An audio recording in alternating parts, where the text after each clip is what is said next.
C'est un de mes premiers souvenirs conscients. Bon, j'ai des souvenirs avant ça, parce que 4 ans, quand même, c'est grand, mais vraiment, mon souvenir le plus marquant, c'est d'arriver à l'hôpital, de sentir l'odeur de l'hôpital, parce que maintenant, je ne sens plus du tout. Et en fait, de voir les portes de la maternité avec le hublot en haut, j'étais toute petite. Je vois encore mon papa pousser la porte. On rentre dans la chambre et je découvre mon frère. Et là, je me suis dit, je veux ça. Mais je veux ça dans sa globalité, c'est-à-dire que je veux un bébé et je veux mettre au monde des bébés. Je veux rendre des gens heureux comme je suis en train d'être heureuse. Exécuté par qui? Fabrice Florent. Bonjour, bonsoir, bon après-midi à toutes et à tous et bienvenue dans ce nouvel épisode d'Histoire de Daronne, le podcast où chaque mardi à partir de 6h du matin, je donne la parole à une mère pour lui faire causer de son expérience de la maternité sous tous les angles. Je suis Fabrice Florent, je produis des super podcasts d'interviews et de discussions, en tout cas moi je les trouve super, et je crée des contenus. Je fais parler des pères de paternité, des mères de maternité, des gens de leur rapport au succès, je prends des mecs entre quatre yeux pour leur parler de masculinité, je fais causer des gens de leur rapport à l'argent et de plein d'autres thèmes que je vous invite à découvrir en allant sur mon site fabflorent.com, fabflorent.com. Si vous aimez cet épisode, vous pouvez aller écouter la bande-annonce du podcast pour en découvrir plus sur mon travail et mes autres podcasts. Si vous aimez mon travail, vous pouvez m'offrir un cadeau en échange en me soutenant financièrement et ainsi me donner un peu plus de sérénité en vous abonnant par exemple à mon Patreon ou en m'envoyant de l'argent sonnant et trébuchant. Allez dans les notes du podcast ou en allant sur fabflorent.com, fabflorent.com, donc vous y trouverez toutes les infos. Enfin, si vous aimez ce podcast, vous pouvez vous y abonner, mettre un chouette commentaire et 5 étoiles au podcast sur votre application de podcast préférée et surtout, partagez cet épisode et ce podcast autour de vous s'il vous a plu. Je suis sûr que vous connaissez des gens que mon travail pourrait intéresser. Vous pourrez également venir commenter avec mes auditrices et mes auditeurs chaque épisode directement sur mon Discord. Alors Discord, c'est un petit logiciel génial que je vous invite à découvrir, qu'il faut installer sur votre téléphone ou votre ordi. Vous pouvez également me suivre sur les différentes plateformes et réseaux sociaux. Vous pouvez vous abonner à ma newsletter et vous trouverez toutes ces infos pour me contacter dans les notes de cet épisode. Un grand merci d'avance et bonne écoute à vous. Salut, ici le Fab du montage. Je voulais tout simplement vous dire que cet épisode est en 2 parties. Vous pourrez retrouver la première là, aujourd'hui, maintenant, et la deuxième demain. Je vous souhaite à toutes et à tous une belle écoute. Tu m'as envoyé un mail, Karine, pour m'engueuler. Non, c'était pas vraiment une engueulade. C'était plutôt un feedback. Exactement. D'auditrice. Parce que tu as commencé par me dire que tu adorais mes podcasts et tout, donc merci beaucoup, c'est trop chouette. Mais effectivement, donc Karine, t'es gynécologue, c'est ça, obstétricienne de formation. Oui. On va en reparler peut-être, mais aujourd'hui tu bosses plutôt dans la chirurgie, c'est Exactement, oui. Tu fais de la reconstruction mammaire. Je fais de la chirurgie du cancer du sein et de la reconstruction mammaire exclusivement. Ok. Et Karine, tu m'as dit, écoute, c'est très sympa tes podcasts, mais en fait, je trouve que tu manques de modération en fait quand il s'agit de parler des médecins d'une manière générale et de l'intervention des médecins et du personnel soignant. Et c'est vrai que c'est vraiment un sujet ultra récurrent dans l'histoire de Daron, forcément. En tout cas, a priori, c'est mieux. Et tu me disais que j'avais tendance à ne pas modérer les propos de mes invités. Je te laisse me raconter ce qui te fait dire ça, en fait. T'avais tu m'as écrit un très long mail. Oui, très long. En fait, j'écoute beaucoup les podcasts et je trouvais que, et je trouve toujours, que il y a pas mal de sujets que tu modères, dans le sens où j'ai pu entendre certaines personnes avoir des propos misogyne ou homophobe, etc. Et tu prends le temps, et en temps long, et ce que je trouve très bien, de modérer ces propos-là, de dire, on peut pas exactement dire ça, je peux pas décider ça, ou alors, est-ce que c'est vraiment ce que tu as voulu dire, etc. Et je trouve que c'est pas forcément le cas en ce qui concerne le milieu médical dans sa globalité. Les médecins, mais je veux pas paraître la caricature de la corporatiste, c'est pas du tout le cas, et je suis au contraire extrêmement critique avec moi et mes pairs. Mais donc voilà, je trouvais que, en tout cas, cet aspect-là des discussions était moins modéré, et à partir du moment où tu interviens, ça reste une discussion, et quand on fait une discussion, on a le droit de se contredire, de se faire préciser les choses, etc. Et moi, ça me mettait mal à l'aise des fois, et des fois je parle aux gens, et je m'énerve quand j'écoute. C'est ça. Parce qu'en fait, y a deux choses qui sont très différentes pour moi. Il y a le fond et il y a la forme. Il y a le quoi et le comment. Et on peut critiquer le comment, on peut critiquer la forme, et je suis la première à le faire, et on va probablement en reparler, mais j'ai eu affaire à des gens qui ont eu des propos extrêmement gênants, en tout cas blessants. Par contre, le fond, je pense qu'on ne peut pas le critiquer à partir du moment où on ne s'est pas tapé les 12 ans d'études qui vont avec, qu'on n'a pas les théories, les connaissances théoriques et pratiques, qu'on ne prend pas 50 000 décisions vitales par jour, parce qu'en fait, remettons les choses dans leur contexte, c'est la vie des gens. Quand on fait de l'obstétrique, c'est la vie de plusieurs personnes en même temps, et c'est quand même un truc qui est censé bien finir à la fin. Et en fait, notre décision, elle est vitale, au sens propre du terme, et je pense pas que quand on a passé même 12 heures en salle d'accouchement, on puisse avoir la légitimité pour remettre en cause certaines décisions. Et je comprends, encore une fois, que les gens peuvent mal le vivre. Et moi-même, il y a plein de choses dans mon histoire que j'ai très mal vécues, qui ont été extrêmement douloureuses. Mais en attendant, si le gynécologue qui a décidé de m'accoucher a décidé de faire ça, bah ok, en fait. Après, ça s'est pas forcément passé comme je l'aurais voulu. Mais je remets pas en cause la décision médicale. Et quand j'entends des gens dire, en gros, qu'on leur a fait une césarienne, un déclenchement, n'importe quoi, une épisio, entre guillemets, de convenance, jamais de ma vie, à 4h du matin, j'ai suturé une épisio par plaisir, vraiment jamais. Et je connais peu de personnes qui trouvent un bonheur, un plaisir là-dedans. Donc voilà, c'est... En fait, qu'on le vive mal, que les choses soient mal dites. Et ça, clairement... Il y a beaucoup à progresser sur à ce sujet-là. C'est-à-dire qu'on est au stade du néant. Donc, honnêtement, dans les études médicales, alors ça fait quelques années que j'ai terminé maintenant, mais dans les études médicales, il n'y a pas ou très peu de formation. Maintenant, ça change un peu parce que les étudiants, ils ont des examens pratiques de mise en situation professionnelle. Ce qui semble être le b.a.-ba dans tous les métiers, mais qui n'était pas le cas chez nous jusque-là. Mais c'était pas mon cas, en tout cas à mon époque. Et effectivement, je suis tout à fait d'accord qu'au niveau de la communication, c'est-à-dire qu'il y a une marge de progression qui est incommensurable. Oui. Et il y a plusieurs, je pense aussi, aspects là-dedans qui font que les gens ont un problème de communication. La première, c'est évidemment qu'on n'est pas formé, mais que ce soit les médecins, les infirmières, les sages-femmes, qui on veut. On est très peu formés, très mal formés quand on l'est. Et il faut se former soi-même, j'imagine. Il faut se former soi-même. Il faut aussi avoir une certaine appétence pour ça. C'est-à-dire qu'il y a plein de gens qui se confortent dans la technique. Et mais parce que c'est aussi ce qu'on nous apprend. C'est ça, j'allais dire, c'est un métier technique avant tout. Hein. C'est un métier très technique. Et c'est, entre guillemets, facile aussi de se limiter à ce champ-là, puisqu'en fait, on nous demande d'appliquer des protocoles, d'écrire des protocoles, de formaliser des protocoles, d'appliquer des protocoles. Et c'est très pratique en situation d'urgence d'avoir un protocole, parce que c'est ce qui nous fait garder la tête froide, etc. Et donc, il y a plein de gens qui s'arrêtent là, et je suis tout à fait d'accord sur le fait qu'il faut, au contraire, qu'on aille vers plus de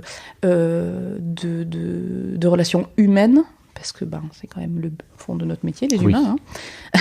Hein. Et il y a énormément de choses à améliorer. Il y a aussi le fait qu'il manque énormément de personnel dans les hôpitaux. C'est un autre problème de fond. Moi, j'ai commencé mes études, les sages-femmes étaient en grève, elles le sont toujours. Hein, donc, ça fait 10 ans qu'elles font grève. Je n'ai pas l'impression qu'il se soit passé grand-chose. On travaille avec un manque criant de personnel à tous les niveaux.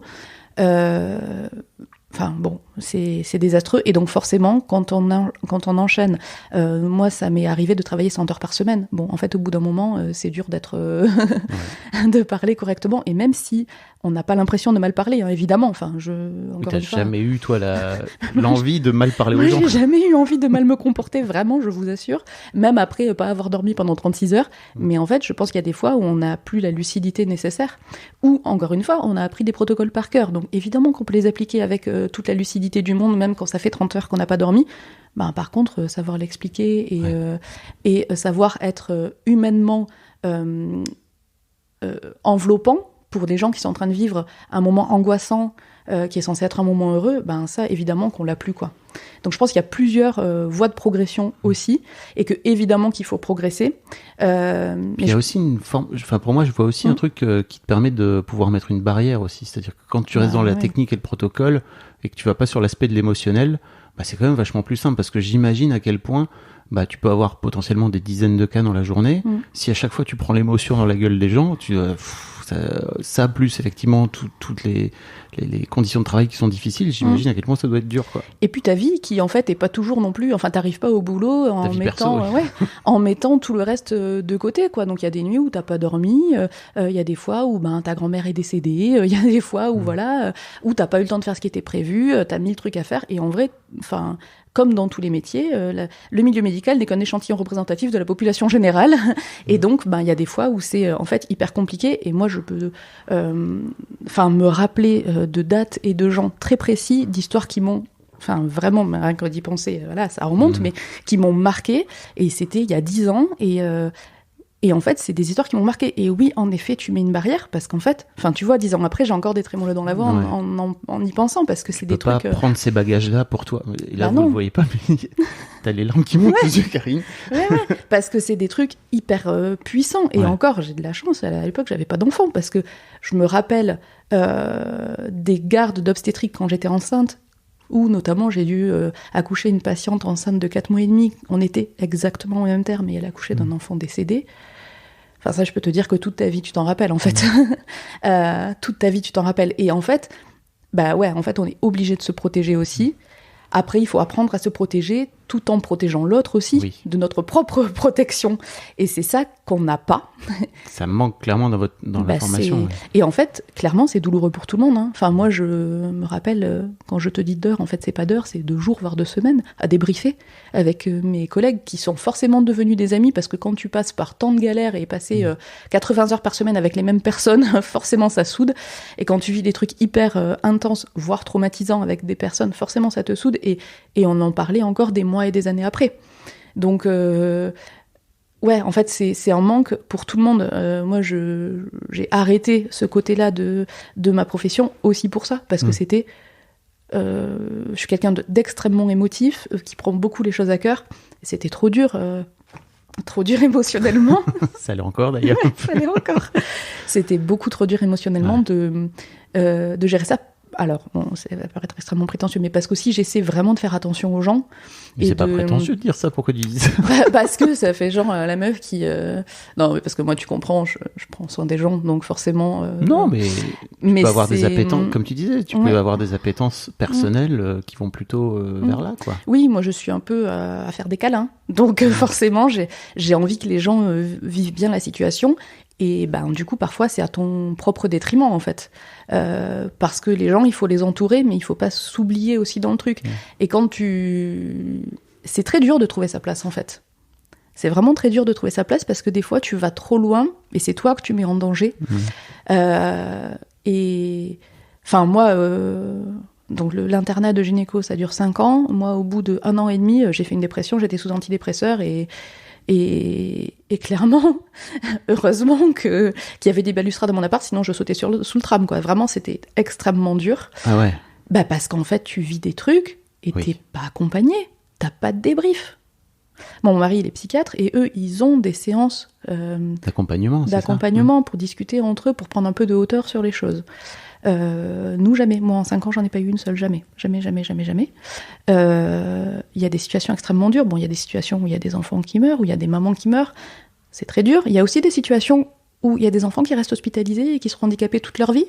Il y a aussi des situations où tu vas voir des mamans en réa qui allaient très bien la veille. En fait, tu passes par... Il y a aussi des trucs où tu passes à 2 doigts de la catastrophe et finalement tout va bien. Et en fait, c'est ultra traumatisant aussi. Parce que voilà, et il y a plein de fois où tu te dis, qu'est-ce que j'ai mal fait? Est-ce que j'aurais pu faire autrement? Et ça, en fait, tu l'as dans ta valise, quoi. Et tu te le traînes. Et en fait, au bout d'un moment, tu peux plus. Donc ouais, c'est hyper dur. C'est vraiment hyper dur. On t'apprend à être un robot. On t'apprend à continuer à avancer. Et en fait, il y a beaucoup de suicides dans la profession médicale. C'est la 2e profession qui se suicide le plus après les agriculteurs. Ils y arrivent très bien, ils savent comment faire. Donc, ils sont quand même... voilà. Il y a beaucoup d'internes qui se suicident parce qu'en fait, ils travaillent énormément et surtout, ils sont en première ligne. Clairement, c'est beaucoup plus confortable d'être senior. c'est pour ça que, en effet, les choses se passent rarement parfaitement bien. Il faut, et c'est normal que quand on vient accoucher, on a envie d'être bien traité. Enfin, je veux dire, c'est quand même le b.a.-ba. Après, c'est malheureusement tout le système qui est à repenser, je pense, Oui. parce que en fait, les gens qui sont en face du couple, déjà souvent sont quand même au bout du rouleau et ont un passé émotionnel et professionnel qui fait que, en fait, nous, on est obligés de voir le pire et d'imaginer le pire. Donc, évidemment que des fois, on prend des décisions par excès. Évidemment qu'il y a des césariennes qui sont faites pour rien. Évidemment qu'il y a des épisiotomies qui sont faites pour rien. Évidemment qu'il y a des déclenchements qui sont faits pour rien. Mais bon, de toute façon, on ne peut pas savoir comment ça se serait passé. Oui. Et après, nous, on dit toujours, il vaut mieux une césarienne bien faite trop tôt qu'un accouchement, finalement, qui se passe mal. Enfin, alors on essaye de pas aller dans ce sens-là, mais c'est vrai que, en fait, c'est pas une science dure, la médecine. C'est pas 2 + 2 = 4, en fait, on peut pas savoir comment ça va se passer, et donc on prend forcément des décisions subjectives, même devant des faits objectifs. Nous, on avait des exercices de rythme cardiaque fœtal, et t'examines le rythme cardiaque fœtal tu le regardes, et sur 10, t'as peut-être 2-3 prises en charge différentes, ce qui est quand même beaucoup, en fait, pour la même situation clinique théorique. Donc évidemment qu'on prend des décisions en fonction de notre passif, en fonction de notre expérience, en fonction de la théorie, en fonction... Et ça dépend forcément de sur qui tu tombes, qui est de garde ce soir-là. Je pense que ça dépend aussi du feeling, de comment la sage-femme te présente le dossier de la patiente. Ça dépend d'énormément de choses, malheureusement aussi, quelles sont les autres patientes qui sont en travail à ce moment-là. Tu sais que si tu as 3 césariennes qui chauffent, et que tu as une patiente qui arrive un peu ric-rac, forcément, on va moins prendre de temps. Donc, toi, quand tu arrives, c'est ta situation, et tu vois par ton prisme. Et je pense qu'il faut prendre du recul dans des deux côtés de la barrière, en fait. Bien sûr. Et toi, quand tu viens accoucher, quand t'es le couple, c'est pas ton job, en fait. Toi, tu te concentres sur ton cas, et forcément que quand tu racontes ton histoire, tu ne sais pas ce qui se passe à côté. Tu n'as pas, t'es zoomé.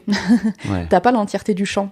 Donc forcément, que t'as l'impression, ou que tu peux avoir l'impression que on s'est mal occupé de toi, qu'on a pris les mauvaises décisions. Mais en fait, la décision, elle rentre dans un univers décisionnel qui est au-delà de ta salle d'accouchement. Et en fait, c'est souvent ça, je trouve, qui amène à beaucoup de souffrance à la fin, parce que les gens, ils ont l'impression d'avoir mal été pris en charge, et du coup, forcément, ils souffrent. T'as un peu l'impression qu'on t'a volé ton accouchement, mais parce qu'en fait, c'est toujours un problème de communication, il n'y a pas assez de communication. T'as l'impression qu'on s'est mal occupé de toi, mais en fait, les gens, ils sont en train de bien s'occuper de quelqu'un d'autre. Ah oui. Et en fait, on s'occupe aussi bien de toi, clairement pas à la hauteur de tes espérances, et probablement pas à la hauteur des leurs non plus, en fait. Voilà. C'était une très grosse digression. C'est pas du tout une très grosse digression. Merci beaucoup de m'avoir envoyé ça, parce que, en fait, suite à ça, j'ai déjà bougé, tu vois, dans ma façon de faire, et merci parce que ça m'éclaire beaucoup. Et en fait, je vais prendre ce morceau-là et je vais le mettre à part dans le podcast, tu vois. Comme ça, j'imagine que les gens pourront y avoir accès. C'est très... Enfin, c'est important, en fait, d'avoir ton ressenti, d'entendre tes émotions aussi, tu vois, d'entendre aussi que tu reconnaisses que il y a un vrai manque de formation par rapport à tout ça. Enfin, c'est criant. Mais en fait, le personnel médical est extrêmement demandeur. Parce que en fait, on souffre beaucoup de ça. Vraiment, c'est pas agréable de sentir qu'on fait pas bien les choses, qu'on fait pas bien son travail, quand on s'investit autant, quand on a passé autant d'années à apprendre pour être compétent, et qu'en fait on se rend compte que qu'on l'est techniquement, mais qu'on l'est pas à la hauteur de ce qu'on pourrait. Ouais. C'est quand même hyper frustrant. Donc on est très demandeur, et le problème c'est que on n'a pas le temps, puisqu'il faut s'occuper des gens, donc il n'y a pas assez de monde pour s'en occuper. Donc c'est un peu le serpent qui se mord la queue, et moi ça me fait vraiment du bien d'en parler, parce que c'est quelque chose qui est très latent dans le milieu médical, mais qui sort pas beaucoup. Et on a l'impression, il y a quand même eu pas mal d'affaires de gynécologues, pas forcément très bienveillants avec les patientes. Et du coup, on s'est un peu pris la grêle. C'est clair. Et pour moi, c'est flippant en fait de ne voir que cet aspect-là parce que je sais que ça. J'ai 2 filles, tu vois, qui ont 15 et 17, et je sais qu'elles aient vu ces trucs sur Insta, ça les a mis un peu ok. Et en fait, on en avait parlé. Je leur avais dit non mais c'est pas parce qu'il y a c'est pas parce qu'il y a ces toubibs là qui sont pas cool qu'il faut pas faire confiance à tout le reste, tu vois. Au contraire, c'est juste un warning pour toi. Si jamais il y a des trucs qui se passent et qui sont pas bien, il faut être capable de le dire. C'est pas parce que ce monsieur ou cette dame a une blouse qu'il faut pas exprimer ton ressenti de passion. Mais c'est hyper important de venir le dire. Ouais. Et tu vois, concrètement, dans mon travail tous les jours, moi j'examine surtout les seins des patients puisque je fais de la chirurgie du cancer du sein, et avant chaque examen, je demande à la patiente de se déshabiller et elle est torse nu face à moi et je lui dis « Est-ce que je peux vous examiner ?» Et en fait, honnêtement, je pense qu'il y en a plus d'une sur 2 qui me dit « Bah oui !» Je dis « Bah oui, mais en fait, je vous demande, madame. » Enfin, pour moi, c'est évident que même si vous êtes là pour ça, même si vous êtes torse nu devant moi, je vais pas me jeter sur vos seins. Et en fait, même ça, je pense que tout le monde ne le fait pas, alors que, je sais pas, tu rentres quelque part, tu dis bonjour, pour moi, c'est la même chose, en fait. Alors, notre statut nous autorise des choses, mais que ça ne devrait pas nous autoriser. Ouais.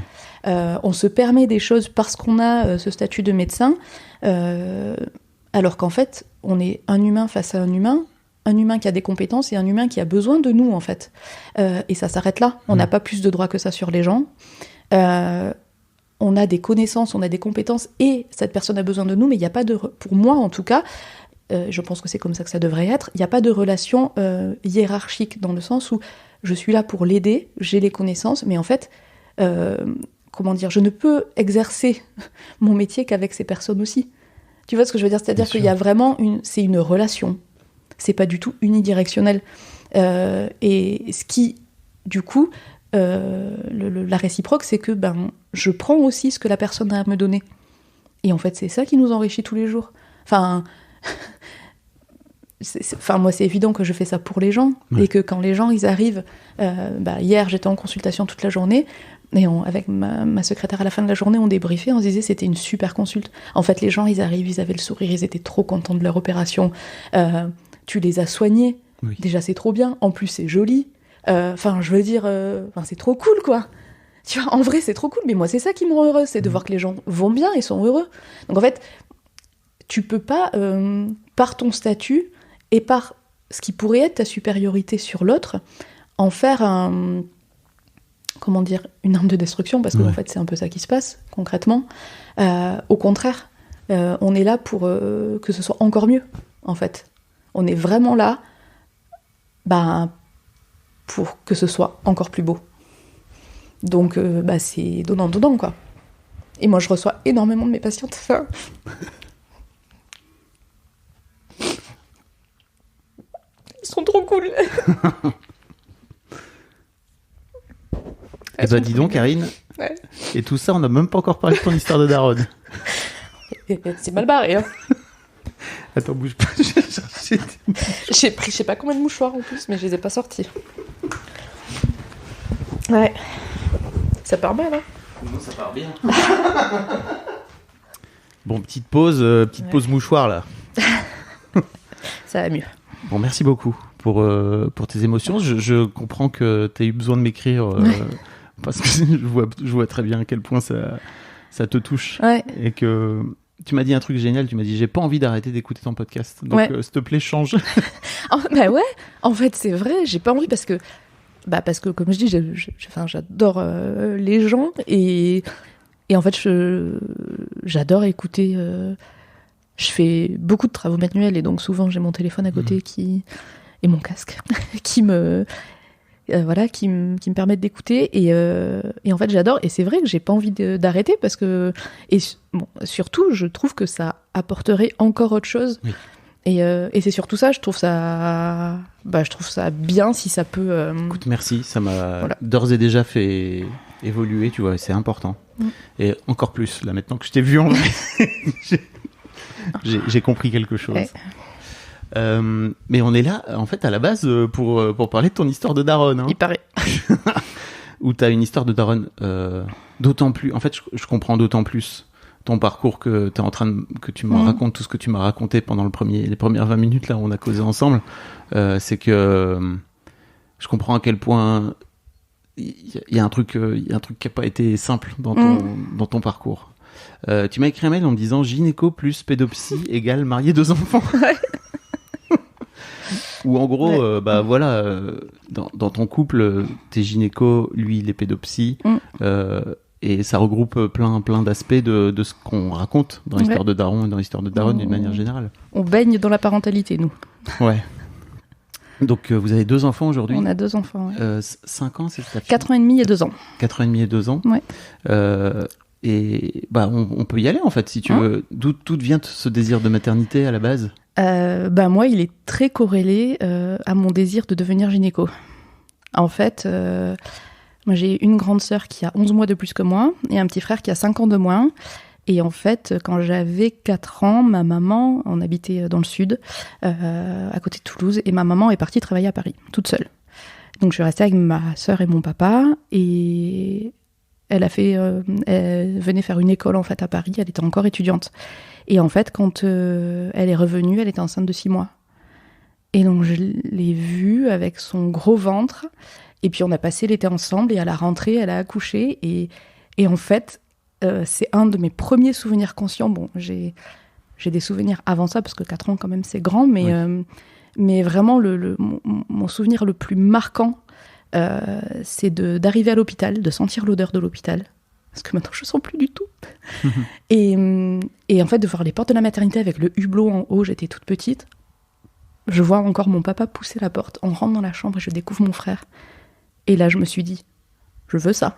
Mais je veux ça dans sa globalité. C'est-à-dire que je veux un bébé et je veux mettre au monde des bébés. Je veux rendre des gens heureux comme je suis en train d'être heureuse. Et voilà. Et donc, pour moi, c'est hyper lié. Ok. 4 ans. Ouais, ta vocation, j'avais elle vient 5 de ans. là. Ouais, j'avais 5 ans. C'était trop beau. C'était trop beau, ce moment. C'était trop beau. Incroyable. J'imagine qu'à un moment donné, quand tu as cette idée-là en tête, il faut trouver la personne avec qui... Ouais, alors c'était marrant parce que ma sœur aussi a toujours voulu avoir des enfants. Et elle disait, moi je m'en fous avec qui, je veux avoir des enfants. Et moi je disais, oh, c'est bizarre ça. Non, moi je veux pas ça du tout. Moi je veux trouver quelqu'un, être sûre que je veux faire des enfants avec lui. Et après aucun fait d'enfant. Je savais que j'en voulais, mais j'étais, entre guillemets, prête à sacrifier ça si je trouvais pas la personne avec qui je voulais faire des enfants. Pour moi, c'était hyper important. Ma grand-mère a élevé mon père toute seule pendant une grande partie de sa vie. Et j'ai vu toutes les carences que ça pouvait avoir sur mon père, qui n'avait pas eu de papa, qui n'a pas toujours été exemplaire pour nous. Et je me suis dit qu'en fait, je voulais pas ça. Et je pense que très égoïstement, c'était aussi parce que je voulais un relais et pouvoir m'épanouir ailleurs que dans la maternité. Et je voyais pas ma vie comme juste être une maman. Enfin, c'était évident que je voulais des enfants, mais c'était pas maman à tout prix. Le seul unique but, quoi. Exactement. Et donc, c'est mieux d'avoir un papa, du coup, pour pouvoir faire d'autres trucs. Effectivement. Voilà. Tu rencontres Thibaut, donc, c'est ça, pendant tes études? Ouais, en fait, on s'est rencontrés au tout début de notre internat. Quelques mois après avoir commencé l'internat, on s'est retrouvés tous les deux à Brest. On n'était pas bretons ni l'un ni l'autre. Et donc, on est arrivés, on connaissait personne. Moi, je me suis séparée, j'étais avec quelqu'un depuis 5 ans. Et en arrivant en Bretagne, lui n'était pas venu, bref, c'était une relation extrêmement décevante, il fallait que ça se termine et ça a été l'occasion rêvée. Et donc j'étais un peu... En fait, du coup, j'avais 25 ans, j'avais rencontré ce garçon-là quand j'avais 20 ans, quand j'étais ado, j'avais aussi eu des relations longues et jamais j'avais eu de relations comme ça, d'un soir rapide, de flirt, etc. Et je me suis dit... c'est l'occasion ou jamais, faisons ça maintenant. Dans cet endroit où je ne connais personne, je vais rencontrer du coup plein de gens, ça va être génial. Et puis lui, il sortait d'une relation très compliquée, d'aller-retour avec une fille qui avait duré 8 ans. Et pareil, quelques semaines avant qu'on se rencontre, cette fille a mis un terme ferme et définitif à leur relation. Et voilà, et en médecine, il y a beaucoup de soirées très, très alcoolisées. Oui. Qui nous permettent d'oublier tout ce qui se passe la journée. C'est important. Et du coup, un soir, moi j'étais un peu tristoune, j'avais pas envie de sortir et j'ai une copine qui est venue me chercher qui m'a dit mais en fait je te laisse pas le choix, il y a une soirée ce soir, on y va. Et donc c'était une soirée sur le thème préhistoire, donc J'ai mis mon plus beau legging léopard et je suis partie à cette soirée. Et je pense que j'ai jamais autant bu de ma vie. Et je suis rentrée avec Thibaut. Voilà. Et je me suis dit, on s'en fout. Franchement, on s'en fout. C'est bon, vas-y, profite. Personne n'en saura jamais rien. Et de toute façon, quand bien même, en fait, tu fais ce que tu veux. Et voilà. Et je pensais pas du tout, en tout cas, en le raccompagnant chez lui, que ça serait mon mari. Et en fait, on est arrivé chez lui avec un copain, qui a toujours un très bon copain, qui a dormi assis sur le canapé tellement il était alcoolisé. Et puis voilà, on va se coucher. Et puis moi, je me dis, bah, c'est la première fois de ma vie que je vais avoir une relation d'un soir. Ok, faisons ça. Raté. Raté, exactement. Alors là, clairement raté, ouais. Et puis en fait, j'avais donc vraiment beaucoup bu. Et... Faites attention à ça, hein, les gens. Ouais, Faites pas ça. Faut pas faire ça parce blague, mais... qu'en vrai, on peut vraiment rentrer avec quelqu'un de pas cool. L'alcool te flingue le consentement, de toute façon. Exactement. T'as eu de la chance, finalement, de tomber sur Thibaut. Vraiment, en fait, vraiment. Parce que, cette soirée, je me suis amusée avec plusieurs garçons avant de rentrer avec lui, et notamment, non mais vraiment, je dis ça parce que, en fait, je suis passée à 2 doigts de la catastrophe. En fait, le premier garçon de la soirée avec qui j'ai dansé, on va dire. Je suis allée aux toilettes à un moment, et il m'a chopée dans les toilettes, et il voulait absolument me ramener chez lui, mais vraiment de gré ou de force, en fait. Et donc, j'ai réussi à me barrer. Et donc, en fait, je pense que si j'avais été plus alcoolisée, ou lui moins, probablement aussi, ça aurait pu vraiment mal se finir. Enfin, vraiment. Donc, faut faire attention. J'avais encore la lucidité de lui dire d'aller voir ailleurs. Donc, ça, c'était salvateur. Et bref, on est arrivé chez lui, et en fait, au moment où t'as attendu, j'ai bloqué complet. Parce que, en fait, quand j'étais ado, j'ai subi des attouchements par le premier garçon avec qui j'étais. Je venais d'avoir 14 ans depuis 15 jours. Et on s'est rencontrés, et bon, on vivait à la campagne, il m'a amené dans un champ de pommes, il m'a déshabillée, il m'a violée. Et ça a duré 2 ans. Parce qu'en fait, il avait 2 ans de plus que moi, ce qui à 14 ans quand même compte beaucoup. Oui. Il était au lycée, moi j'étais au collège, enfin voilà. Et en gros, il a eu une énorme emprise psychologique sur moi, en me disant que de toute façon, maintenant que c'était fait, j'étais une traînée, globalement. Et que si je voulais pas qu'il le dise à mes parents et à tout le monde, il fallait que ça continue comme ça. Donc ça a continué, tous les week-ends, pendant 1 an et demi. J'ai réussi à m'en sortir un peu, et puis j'ai replongé parce que, voilà, en fait, au bout d'un moment, t'as plus rien, enfin voilà, tu n'es plus rien, en fait. Oui. Et puis un jour, il s'est intéressé à une autre fille, ce qui m'a sauvée, et j'ai appris bien des années plus tard, quand j'étais à Brest, qu'il avait fait pareil avec elle, donc ça, je m'en veux beaucoup de pas avoir réussi à la protéger, mais je la connaissais pas à l'époque, donc, je la connais toujours pas, soit dit en passant, je connais que son nom. Donc voilà. Du coup, forcément, ça complique un peu les relations d'un soir. Je pense que c'était aussi pour ça que j'en avais jamais vraiment eu, parce que pour moi, c'est un peu compliqué, le rapport au corps, le rapport à la sexualité. Mais du coup, voilà. Et du coup, quand je sais pas, je pense que j'étais beaucoup trop bourrée, et du coup, je lui ai dit, en fait, tout ça. Quand on était tous les 2 à poil, et je commençais à lui raconter ça, c'était genre hyper chelou. Ou hyper humain. Ou hyper humain, ouais, c'est ça. Et en fait, il m'a dit, humain, il m'a dit, mais il n'y a pas de problème, en fait. On n'est pas obligé. Puis en fait, tu sais, on le fait ensemble, globalement. Donc si t'as pas envie, on va pas le faire, parce que faut que ce soit cool pour tous les 2. Et donc on a parlé, en fait, une bonne partie de la nuit. C'était vraiment très cool. Et là, je me suis dit, ok, en fait, il est sympa. Spoiler, un mec sympa. En fait, il est bien. Il est hyper respectueux. C'est quand même chouette. Et du coup, le lendemain, j'étais un peu embêtée parce qu'il fallait que j'aille prendre l'avion. Et du coup, il m'a ramenée. Donc, je me suis dit, vraiment cool. Très sympa. Il est vraiment très sympa. Voilà, et du coup... Peut-être un cheval sur lequel on peut miser. Ouais, exactement. En fait, concrètement, je me suis dit, on pourrait peut-être se revoir, mais en même temps, on n'en avait pas vraiment parlé, je savais pas trop. Et puis, c'était un peu bizarre, parce que du coup, on bossait dans le même hosto, donc on était amenés à se revoir. Je sais pas, je me suis mis dans une galère à pas savoir comment tu vas gérer le truc. Et du coup, je suis partie en vacances, et quand je suis revenue, il m'a dit, on pourrait se voir. Ok, on s'est vu 1 fois, 2 fois, 3 fois. En fait, on se voyait tous les soirs. Mais sans plus que ça. Et ça a duré des mois comme ça, à se dire, on se voit, ok, on se voit. Et puis, Et puis s'il écoute, il va vraiment dire que je me fous de sa gueule, mais en vrai, c'est vrai. Il est parti en vacances 3 semaines avec ses potes aux Antilles, et quand il est revenu, donc c'était 6 mois après, hein, et quand il est revenu, je suis allée le chercher à l'aéroport, et il m'a dit « Je veux plus jamais partir sans toi ». Donc je lui ressors toujours ce 2 octobre 2014, il me dit ça. Et donc là, il va me détester, mais c'est vrai. Et c'est là qu'il s'est rendu compte que, ouais, en fait, quand même, peut-être que il pouvait y avoir un petit truc. Et après, ça s'est enchaîné hyper vite. L'année d'après, on a acheté une maison. L'année encore après, on se mariait. Alors qu'il avait toujours dit qu'il ne faudrait jamais se marier. Mais bon. Il n'y a que les cons qui ne changent pas d'avis. Hein. Exactement. Et en fait, très vite après le mariage, on voulait un bébé. Mais toujours cette histoire d'études de médecine, où en fait, on travaille beaucoup, on fait beaucoup de garde. On est surtout amené à bouger tous les 6 mois. Donc moi, j'ai fait beaucoup. En fait, il a vécu beaucoup seul dans notre maison. Moi, j'ai un peu la bougeotte, donc je partais beaucoup. Et puis du coup, on s'est dit que c'était pas le moment parce que pour le coup, au moment où j'avais un enfant, j'arrêtais de vadrouiller et puis on se posait un peu tous les 3 parce que quand même, faut pas déconner. Et du coup, c'était pas le moment. Et franchement, c'est lui qui a tenu parce que moi, genre vraiment, j'avais envie quoi. C'était vraiment un truc de ouf. Et donc on a tenu 2 ans quand même. Pourquoi comme t'avais ça. ce sentiment d'urgence comme ça avec le recul?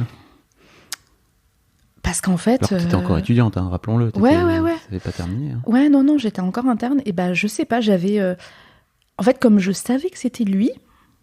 Enfin, je sais pas, ça m'avait jamais fait... Moi, le jour où je l'ai rencontré, suite à la nuit qu'on a passée ensemble, c'était évident. Lui, clairement, c'était pas du tout évident. Pas du tout. Ouais, ça met parfois plus de temps pour les garçons. Hein, Ouais, lui, il a eu besoin de longtemps. Et en fait, je me disais, en fait, pourquoi on attend ? Enfin, en vrai, on est là, on a quand même une situation. Enfin, je veux dire, on manquera jamais de travail. On n'est pas, clairement pas à pointer au chômage. Donc, pourquoi ? Et après, j'avais pas non plus envie de le forcer. Enfin, c'est évident que, même si lui m'a toujours dit que oui, il voulait des enfants, j'allais pas le forcer. Et en fait, on a trouvé un compromis. C'est-à-dire qu'en fait, je devais partir à Paris. Et ça, il savait que c'était hyper important pour moi.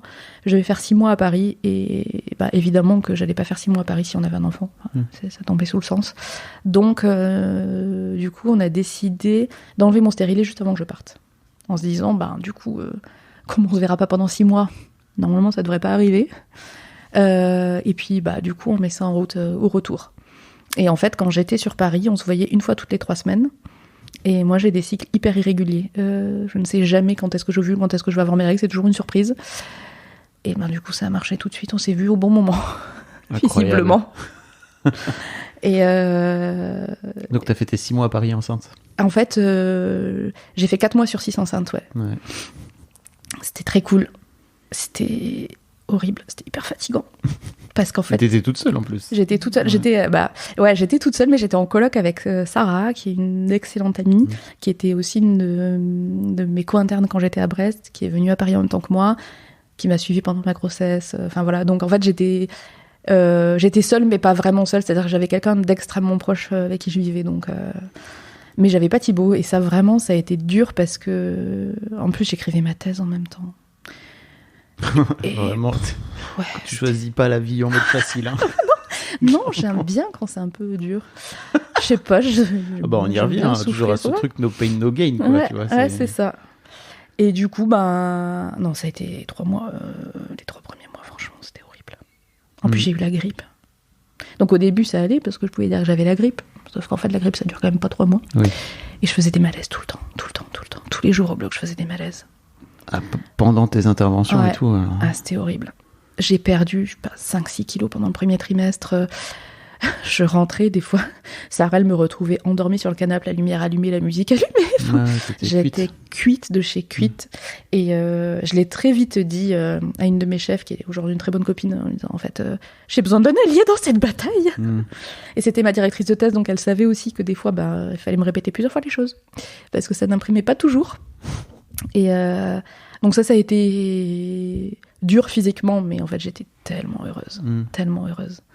J'ai fait ma première écho à Paris, du coup, en visio avec Thibaut, fait par Sarah, du coup, ma copine. Donc, c'était un moment un peu particulier parce que c'était la première écho de la première grossesse. Enfin, c'est des trucs que tu revis jamais, quoi.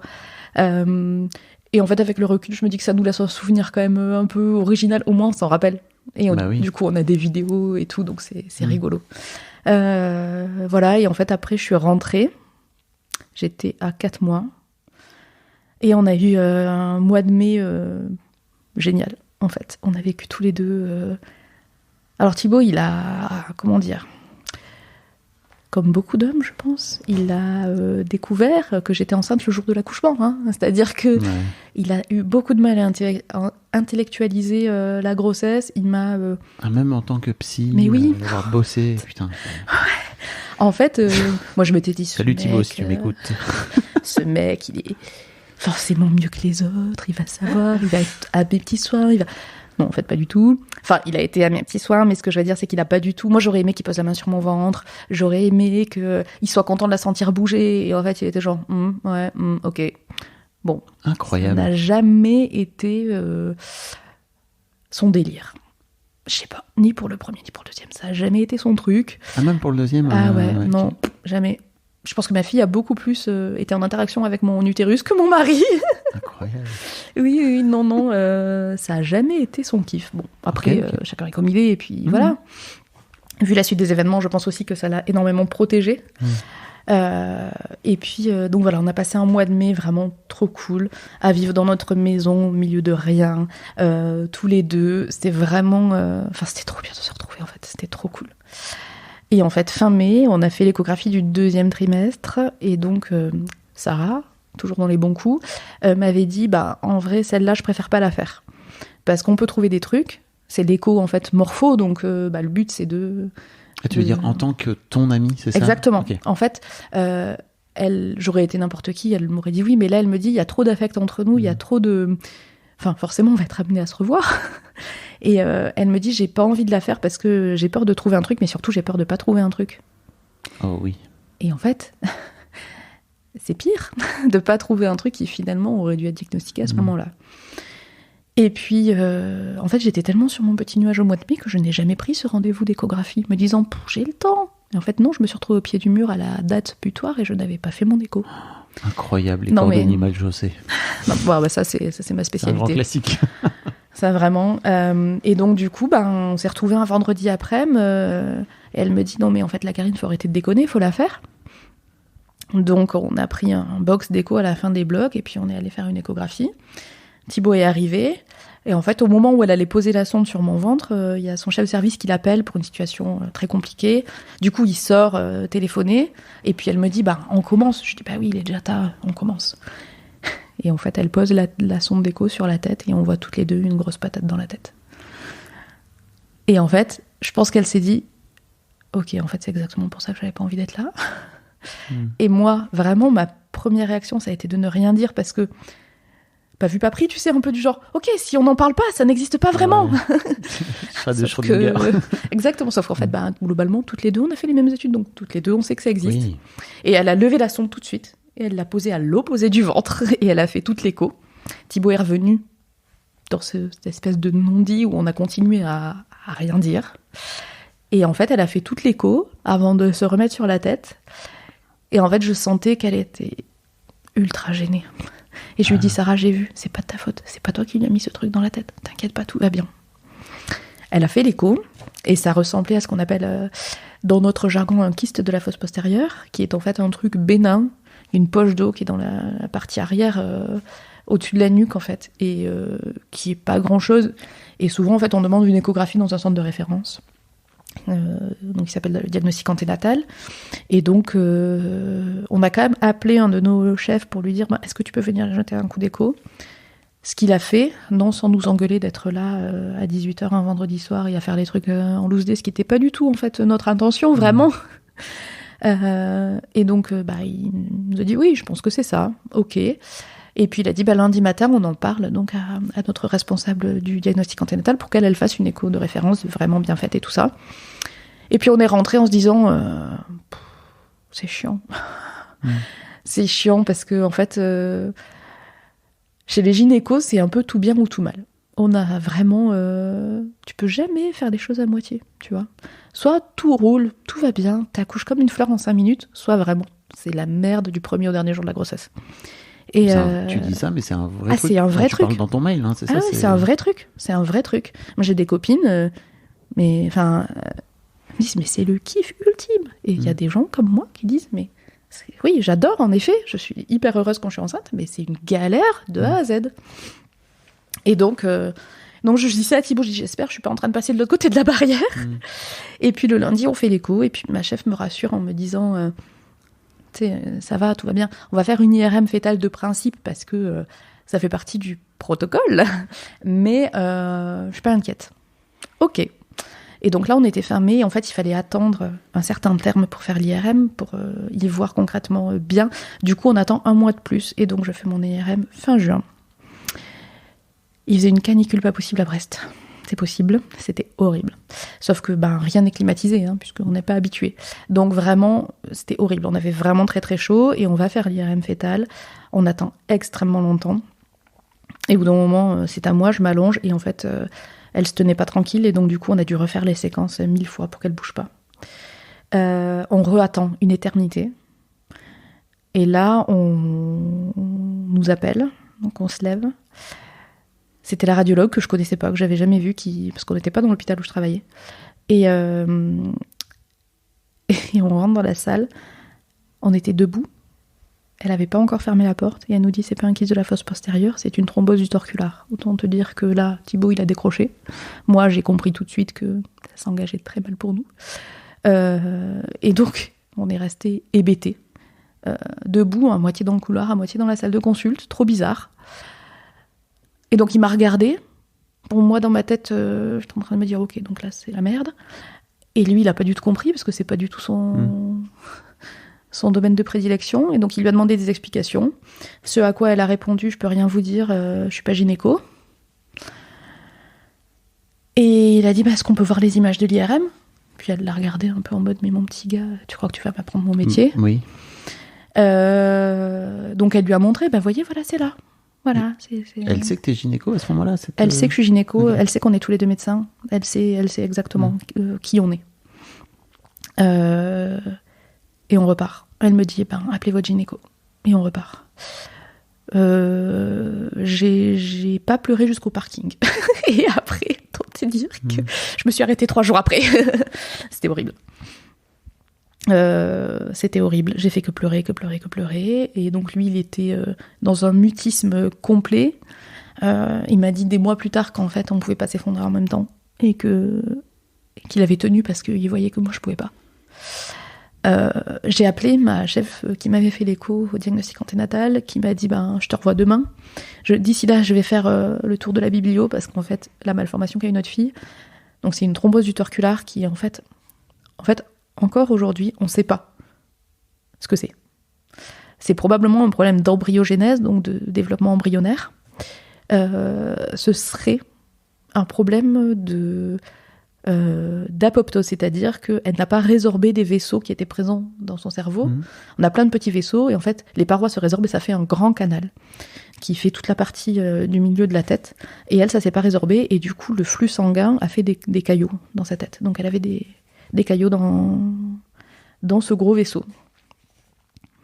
Et donc, le lendemain, quand je suis arrivée, elle était trop mignonne, elle m'avait imprimé les articles de référence en me disant que concrètement, on ne sait pas ce qu'elle va devenir parce qu'il y a très peu de cas, il y a moins de 10 cas par an en France, et que l'issue de la grossesse, ça va de la mort in utero à un enfant qui naît à terme normal, en passant par handicap, insuffisance cardiaque, AVC,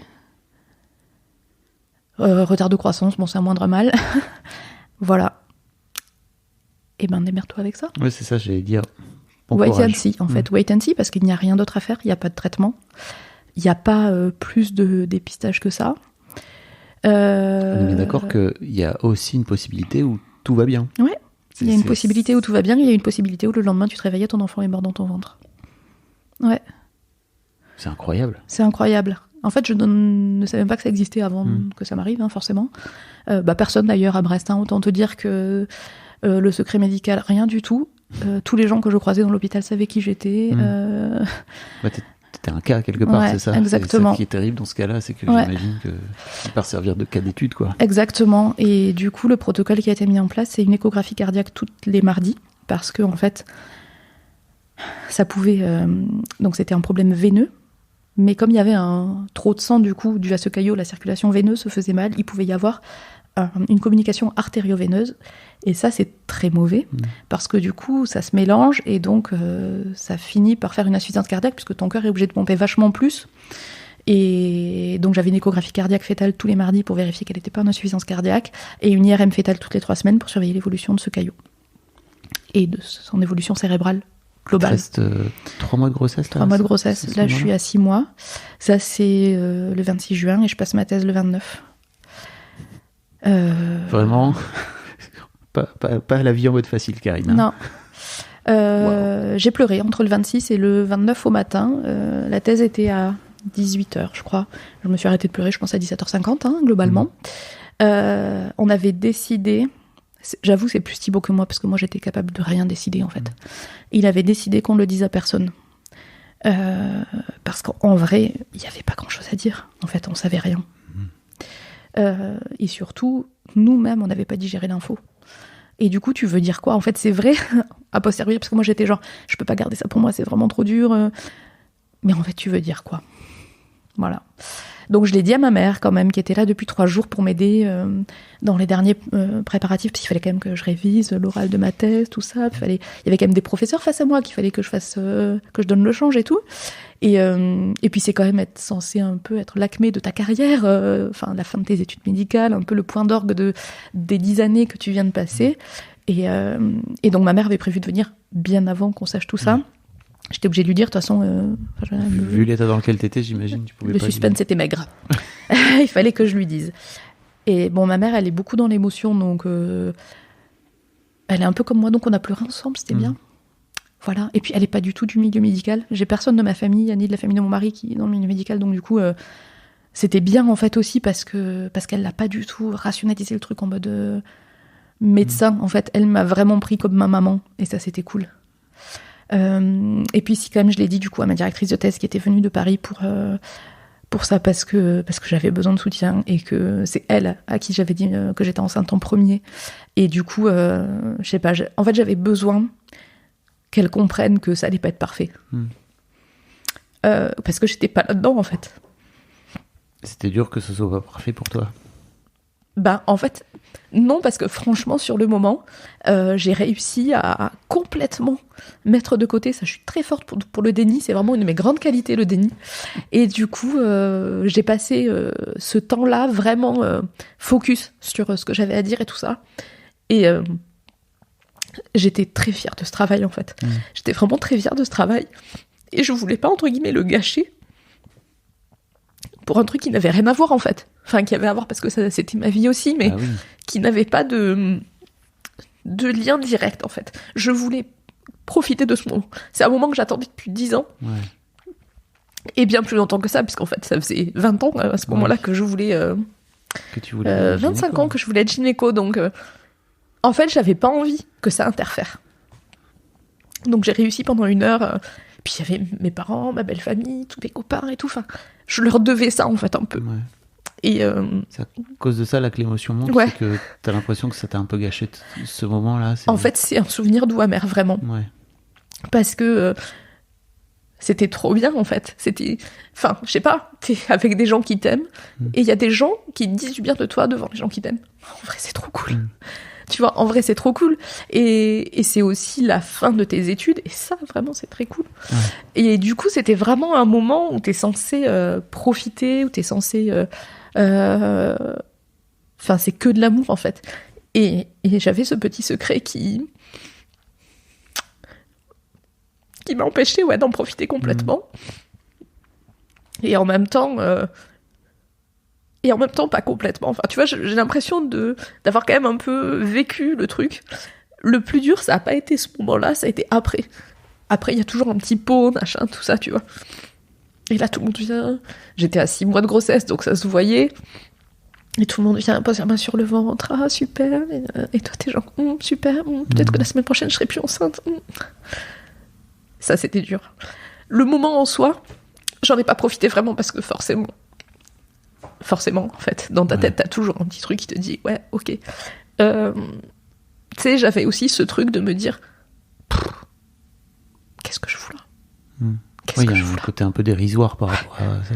En fait, je m'étais fait de ce moment un moment ultra important. Ce qui est le cas, je pense, de tous les internes qui passent leur thèse. Hein. Et puis, et en fait, j'ai trouvé ça tellement dérisoire par rapport à la tempête que je vivais à l'intérieur, quoi. Donc voilà, il n'y a pas eu de grande fête, de grande soirée. J'ai dit, non, on va faire un tout petit truc. Et j'étais pas capable, en fait. Tu veux qu'on fasse une pause ? Ça va, franchement, ça va. Ouais, okay. Ça va. Bah sinon, on va faire beaucoup de pauses, hein, je te préviens. Bon, j'ai le temps. Donc voilà, et puis la vie a continué, on a continué à rien dire. Et le mois de juillet est arrivé, et là, on se mariait pour la 2e fois. Puisqu'en fait, Thibaut voulait pas se marier, et moi, je lui avais dit que je voulais un tout petit mariage, ce qu'on avait fait la première fois, et lui m'avait dit « Ah non, moi, si je me marie, c'est 3 jours de fête avec tous mes potes. » Et donc, on a fait ça. Et en fait, on est nés à 12 heures d'écart, et nos 30 ans étaient un week-end, donc on s'est dit, c'est parfait, faisons ça. Et donc, du coup, c'était fin juillet, on a fait ça, et donc, personne ne savait toujours rien. Ses parents l'ont su après l'accouchement, sa mère nous en a un peu voulu d'ailleurs, mais lui, il a même pas voulu le dire à ses parents. Waouh. Ouais. Tu regrettes un peu aujourd'hui de pas avoir partagé, tu sais, c'est un peu comme... J'avais quelqu'un qui me parlait de fausse couche et qui me disait en fait je trouve ça cool parce que de ce fait là les gens savent. Ouais, alors maintenant je me dis que si j'avais fait une fausse couche, en fait je pense que si je retombe enceinte je le dirais tout de suite, justement parce que si je fais une fausse couche j'ai aussi envie qu'on soit là pour moi et qu'on comprenne pourquoi ça va pas. Là c'était un peu différent parce qu'en fait on n'avait aucune idée de l'issue, c'est toujours ce truc de se dire en fait tu vois quand tu fais une fausse couche c'est fait, malheureusement. Et les gens peuvent te soutenir. Mais là, on n'avait pas tellement besoin de soutien, puisqu'on ne savait pas, c'était au jour le jour. Et surtout, Thibaut, ce qu'il voulait pas, c'est que les gens se comportent différemment avec nous. Qui est, tu sais, cette espèce de un peu malaise flottant, là, où les gens, ils osent pas te dire. Et en vrai, avec le recul, je suis contente parce que ce week-end-là, où on s'est remariés, c'était le plus beau week-end de ma vie. C'était génial. Parce que là, pour le coup, j'ai décroché complet. Entre-temps, ma meilleure amie était enceinte aussi. Et du coup, c'était trop bien d'être là toutes les deux enceintes en même temps. Ma belle-sœur était enceinte en même temps que moi. Enfin, c'était très cool. Et en fait, j'ai réussi à pas y penser. En fait, on s'est fait chouchouter tout le week-end, concrètement. Il y avait plein de copains, il y avait de la famille que j'avais pas vue depuis longtemps. C'était génial, génial, génial, génial. Et ça a vraiment été la parenthèse de cette grossesse, en fait. C'était dingue, c'était trop bien. En plus, c'était chez mes parents, on était à la maison. Enfin, tu vois, il y a aussi tout un contexte qui fait que, en fait, c'était trop bien. Et je suis contente, en fait, que les gens l'aient pas su, et même ma belle famille, parce que j'ai une belle famille géniale. Mais, pareil, pas du tout du milieu médical, et beaucoup dans l'affect. Et je pense qu'en fait, on n'avait pas besoin de ça, dans le sens où on n'avait pas besoin qu'on pleure sur notre épaule. Ouais. On avait plus besoin que les gens soient normaux, parce qu'en fait, on avait cette épée de Damoclès au-dessus de la tête, mais en fait, le quotidien, c'était un quotidien normal. Tu vois, à part l'examen toutes les semaines, l'écho tous les mardis, mais en vrai, j'avais pas de traitement, j'étais pas hospitalisée. C'était de la surveillance. Et du coup, c'était pas plus mal. Les gens savaient même pas que j'avais des examens toutes les semaines, en fait. Et ça nous a, je pense, aussi permis de le vivre plus dans l'intimité, c'était notre truc à nous. Et en fait, il y a des fois, c'est plus dur de le partager que de le vivre pour toi, en fait. Je comprends. Sachant que, concrètement, au boulot, je le partageais quand même, parce que le matin au café, on me demandait comment s'était passée ma dernière IRM. Donc, je veux dire, moi, j'en parlais quand même toute la journée, en fait. Toute la journée, je baignais là-dedans. Et puis, accessoirement, j'ai continué à travailler jusqu'à plus de 8 mois de grossesse, donc... Voilà, j'étais dedans tout le temps. Et du coup, j'ai travaillé jusqu'à la fin aussi pour ne pas réfléchir, parce que concrètement, les 3 semaines que j'ai passées à la maison en congé mater, En plus, on a arrêté la surveillance à ce moment-là parce que j'étais dans le dernier mois, donc on avait dit, maintenant, s'il se passe quelque chose, de toute façon, c'est accouchement. Et là, t'es seule face à toi-même. Et là, c'est dur. Et là, c'est dur parce que t'es toute seule. En plus, on habitait au milieu de rien, vraiment, donc j'avais aucune copine que je pouvais aller voir, je pouvais pas aller au ciné, je pouvais pas aller faire les magasins, enfin, vraiment... Et du coup, t'es seule face à toi-même et c'est très dur. Enfin, tu vois, typiquement, on a préparé la chambre, j'étais enceinte de 8 mois, quoi. On n'avait pas acheté un seul body. Ouais. Pas acheté de meubles, on n'avait rien. Parce que c'était pas possible, en fait. C'était dur de se projeter, quoi. Bah, t'imagines, tu prépares tout et l'enfant ne naît pas. C'est horrible. T'en fais quoi après de tout ça ? Enfin, non, c'était pas possible, en fait. C'était pas possible. Enfin, en tout cas, pour moi, c'était pas possible. Je pense que pour Thibaut, c'était un peu plus différent. C'était différent, mais parce qu'aussi, t'as pas ce lien... t'as pas ce lien de physique. Enfin, tu vois, moi, quand on est sorti de l'IRM où elle nous a dit c'est une thrombose uterculaire, je la sentais bouger sur tout le trajet. Je me disais, c'est peut-être la dernière fois que je la sens bouger. Et c'était ça tout le temps. Enfin... Donc voilà, et puis elle a jamais voulu sortir. Le terme est arrivé, et elle était très bien. Donc, à terme plus 5, j'ai dû être déclenchée.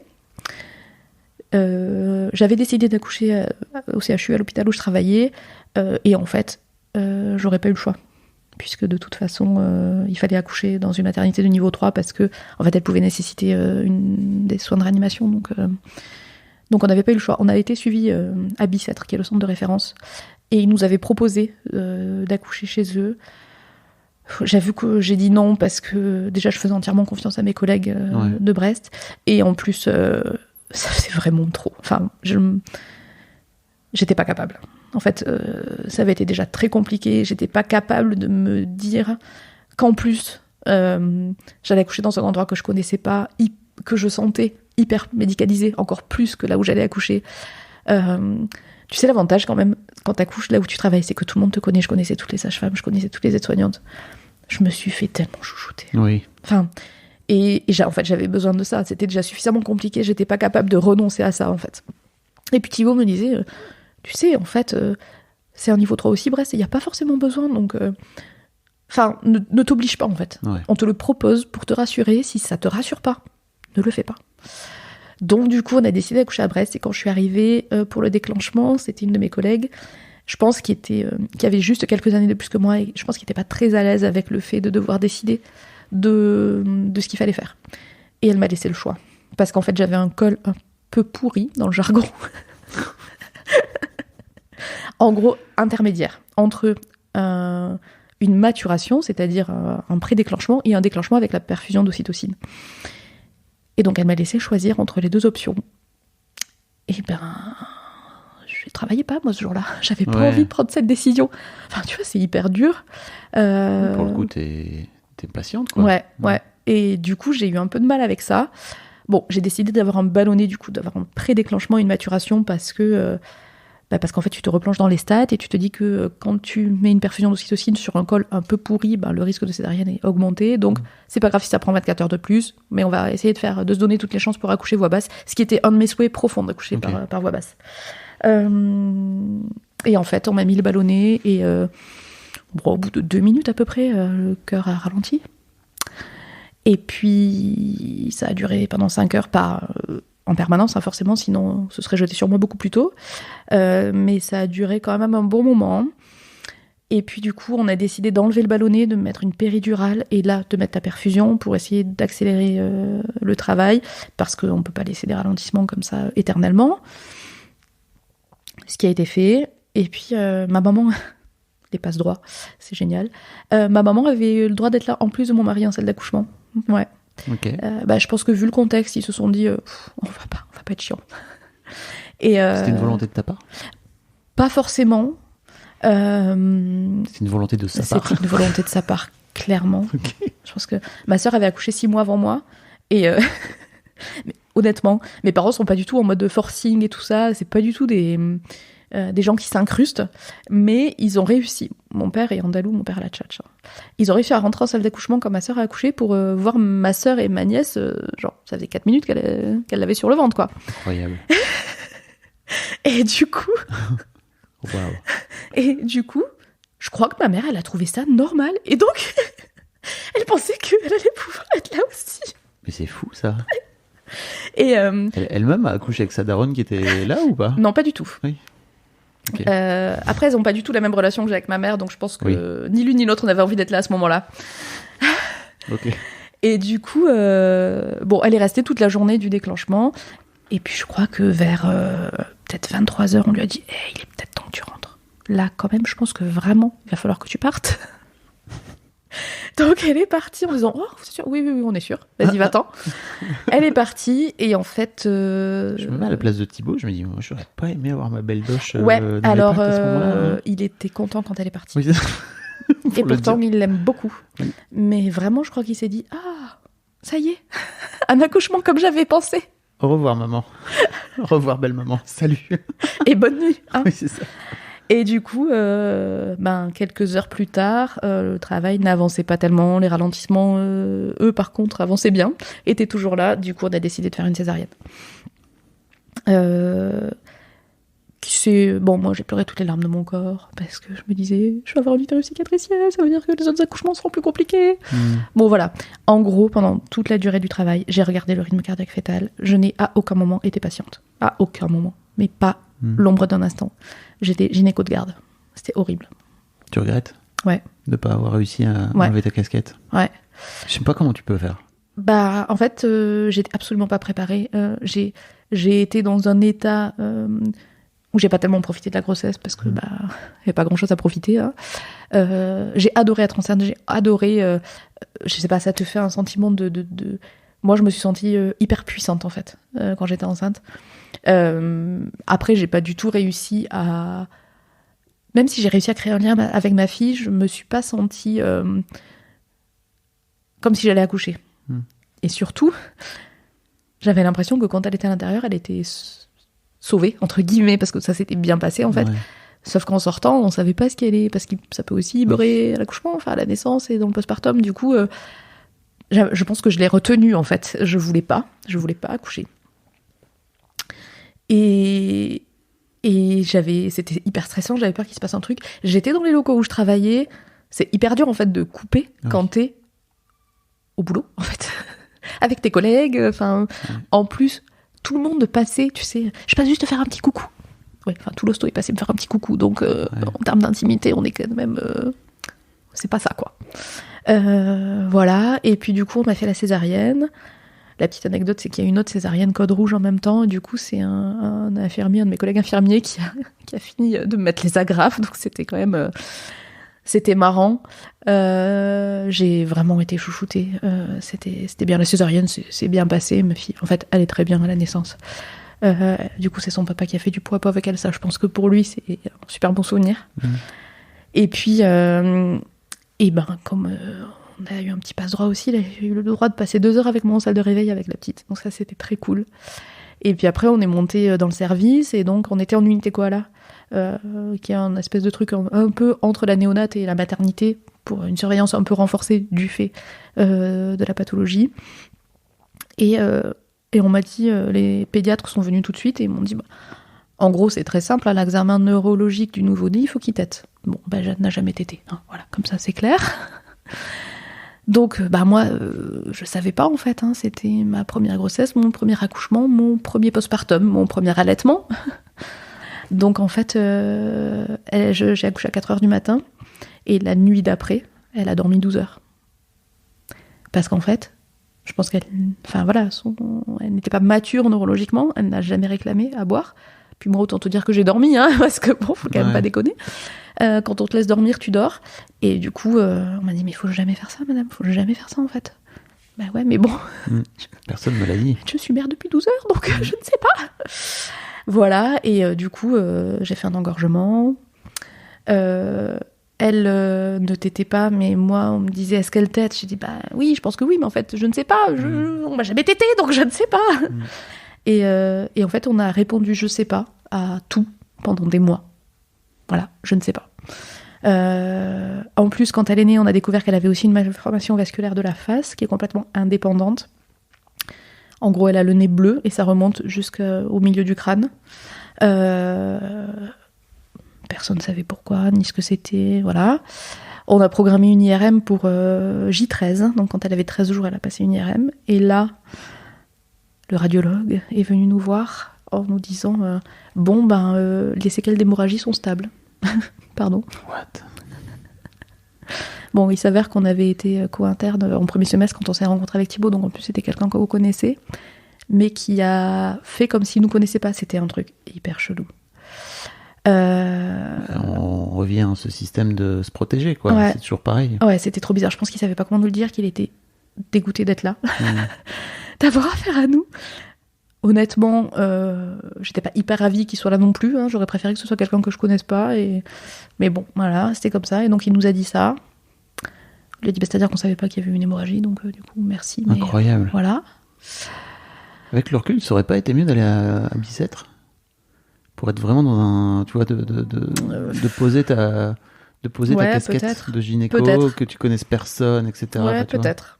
Je sais pas. En fait, j'ai eu l'impression de me protéger en faisant ça. Et je sais pas si je me suis protégée finalement. J'ai aucune idée. Parce que là, tu me racontes plein de trucs. Ouais. Je dis, Ouais. Après, en gros, on habitait à 45 minutes de la mater et on y allait tous les 3 jours pour la faire peser, pour des consultations d'allaitement, etc. J'avais pas beaucoup de lait, je pense que j'étais extrêmement angoissée. Et alors, ok, gynéco, mais pareil, hein, 0 formation en lactation, en allaitement et tout ça. Mon lait était transparent parce qu'en fait, je mangeais pas du tout assez riche.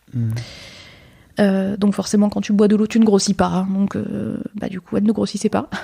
Donc, elle a été complémentée assez rapidement. Et puis, en fait, il n'y avait pas le congé paternité d'1 mois à l'époque. Donc, Thibaut avait réussi à avoir 15 jours. Et puis, il a repris le boulot. Et en fait, la consultation des 1 mois, on l'a fait avec une sage-femme dans notre pampa, juste à côté de chez nous, qui venait juste de s'installer, que j'avais connue comme étudiante sage-femme. Et je suis arrivée hyper stressée de savoir ce qu'elle allait me dire. Thibaut était de garde ce soir-là, donc c'était en début d'après-midi. Et elle a pris le carnet de santé. Et elle m'a dit « Oh là là, elle grossit pas cette petite !» Bon là, je vous préviens, si elle fait pas 3,4 kg, c'est le minimum vital. Hein, donc là, c'est... D'accord. Waouh. Je l'ai déshabillée.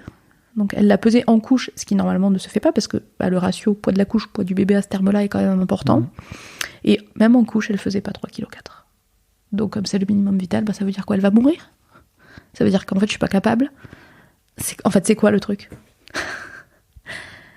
Et donc là, tu te prends une rafale. J'ai été très digne. Elle aussi savait que j'étais gynéco. Hein. Évidemment, je pense qu'aussi, quand les gens savent, en fait, ils se permettent des choses. Parce que la radiologue qui nous avait vu initialement a dit après, ouais, mais ça va, ils sont médecins, ils peuvent comprendre. Ah non, en fait, là, ils sont pas médecins, ils sont patients. Bah oui.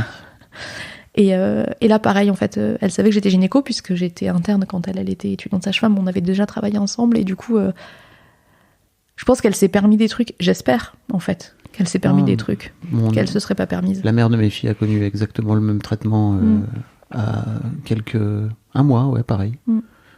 Revenu en larmes de ouf et tout, parce que juste, il y avait vraiment ça. Il y avait ce truc de, en fait, vous n'êtes pas capable de l'allaiter correctement et de la nourrir. Ouais. Waouh. C'est, en fait, violence. C'est censé être un truc primitif, en fait. C'est la survie de l'espèce. Ça fait des millénaires que c'est comme ça et toi, t'es pas capable. Bim. Et même avec ta formation de gynéco, etc., sur le moment, forcément, t'arrives pas à dissocier et à te dire, ok, là, elle est complètement à côté de la plaque. Ah non, moi j'étais dans un... Ah ouais.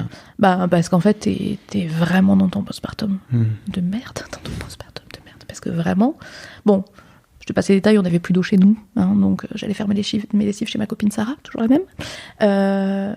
On n'a pas eu d'eau de sa naissance à ses 2 mois. En fait, le jour de mon accouchement, on avait le plombier à la maison et on n'a pas eu d'eau jusqu'à ses 2 mois. Donc en fait, ça cumulait un peu. À J10 de l'accouchement, j'ai dû passer mon oral de fin d'études. Il y a vraiment eu... le premier mois a été extrêmement dense, a été très dur, et ça s'est terminé en apothéose par ce truc-là. Et je suis rentrée, et en arrivant à la maison, je me suis rendu compte que je n'avais pas retourné le siège auto, donc elle a voyagé, donc si j'avais eu un accident, elle mourrait. Elle a voyagé perpendiculaire à la route pendant tout le trajet. Donc là, t'arrives, et qu'est-ce que tu fais? Tu te fouettes encore un peu plus, parce que t'es même pas capable de l'installer correctement dans son siège auto. Enfin bon, c'est, en fait... et là, c'est la descente aux enfers, parce qu'en fait, tout ce que tu fais, tu te dis, mais en fait, je fais mal. Enfin, c'est horrible. Et donc ce soir-là, j'étais toute seule parce que Thibaut était de garde, il rentrait pas. Et j'étais en boucle sur ces 3,4 kg. J'étais merde. en boucle. Donc je l'ai appelé en larmes. J'ai appelé ma mère, j'ai appelé ma meilleure pote. Enfin bref, tout le monde y est passé, de toute façon.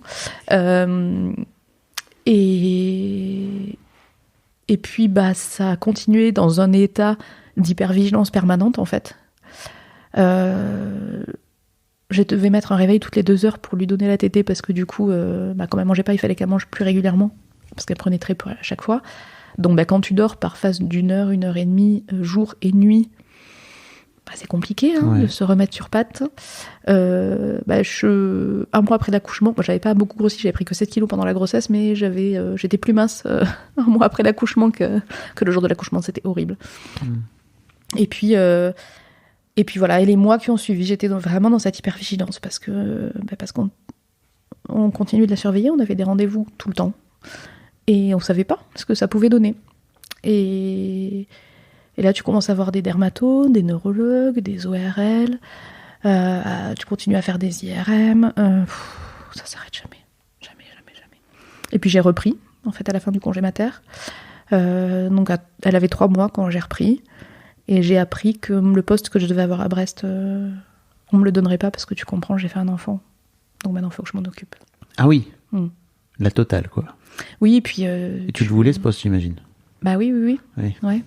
Je le voulais d'autant plus que à la fin de tes études de médecine, c'est plus le cas maintenant, il y a eu une réforme, mais à mon époque, à la fin de tes études de médecine, tu pouvais passer un concours supplémentaire pour faire 1 an de plus pour développer un projet pour ton hôpital. Donc j'avais fait un mémoire, j'avais présenté mon mémoire, j'avais réussi ce concours-là, j'avais le financement pour faire 1 année de plus, je devais partir, faire cette année à l'extérieur et revenir pour développer ce truc-là à l'hôpital. Et donc on m'annonce qu'à la fin de cette année supplémentaire, je n'ai pas le poste qu'on m'avait promis. Parce que tu comprends, ton mari pourrait faire une carrière universitaire, et toi, maintenant que tu as des enfants, va falloir que tu t'en occupes. Donc ça, c'est des gynécos qui te disent ça, évidemment. Mais incroyable. Voilà. Donc, je les ai remerciés de faire conseiller conjugaux, mais en fait, non. Et donc, là, c'est Thibaut qui m'a dit, donc en fait, Karine, là, tu vas arrêter de te faire rouler dessus, et puis en fait, on va partir. Et puis c'est pas grave, tu vas pas prendre, parce qu'il me proposait un poste au rabais, qui n'était pas du tout ce que je voulais faire, mais pour que je puisse m'occuper de mes enfants. Mais incroyable. Et ne pas freiner mon mari dans sa grande carrière. Voilà. Donc on est parti. Enfin, du coup, je suis partie toute seule avec ma fille à Toulouse faire cette année à distance. Donc on est parti vivre chez mes parents, qui s'en sont énormément occupés, surtout ma mère, vraiment. C'est elle qui l'amenait, qui allait la chercher chez la nounou tous les jours. Et Thibaut faisait les allers-retours Brest-Toulouse tous les week-ends pour la voir. Brest-Toulouse, c'est pas le truc le plus... Pas du tout. Simple à faire. Ça n'existe pas, en fait. Ça n'existe pas. Donc on a un bilan carbone un peu pourri, parce que du coup, il avait 4 avions par week-end. Incroyable. Voilà. Mais bon, c'était le seul moyen de voir sa fille. Donc, il n'y a pas le choix. Et on est parti, elle avait 7 mois, et ça a duré jusqu'à ses 13 mois. Donc, voilà. Et puis, je me suis retrouvée que j'avais pas de poste, en fait, pour la fin de cette année-là, parce que j'avais rien trouvé. Et j'ai trouvé un poste sur Paris le 15 octobre pour le 1er novembre. Donc, on s'est retrouvés à devoir faire 2 déménagements, trouver un appart. Lui, du coup, son contrat se terminait. Il a dit, je reste pas. Et puis, il m'avait dit, on va où tu veux. Donc, du coup, on est venu à Paris. Et puis, on a commencé notre petite vie parisienne qui, très vite, s'est transformée en confinement parisien. Puisque, au bout, on est arrivé en novembre et 5 mois après, c'était le confinement. On a continué les examens, les surveillances. Moi, je trouvais que quand même, ça allait un peu mieux. Enfin... C'est quand tu passes un certain stade, qu'elle commence à un peu parler, en fait, du coup, tu te détends, enfin, tu vois que ça va, quoi. Quand elle marche, tu te dis, ok, parce qu'en fait, on nous avait dit que chaque acquisition était une petite victoire, parce qu'en fait, on ne sait pas sur quoi elle peut avoir un déficit, d'autant plus qu'elle avait eu cette espèce d'AVC à la naissance, dont on n'avait pas eu vent, jusqu'à ce qu'on découvre qu'elle avait saigné. Et du coup, quand elle frappe dans ses mains, t'es content, quand elle tient assis, t'es content, quand elle marche, t'es content, quand elle parle, t'es content, et puis... Et en fait, après, tu commences quand même à aller mieux. Enfin, en tout cas, moi, j'avais l'impression d'être un peu plus légère, quoi, à chaque fois qu'elle progressait, quoi. Et puis, en fait, on a trouvé un rythme à 3.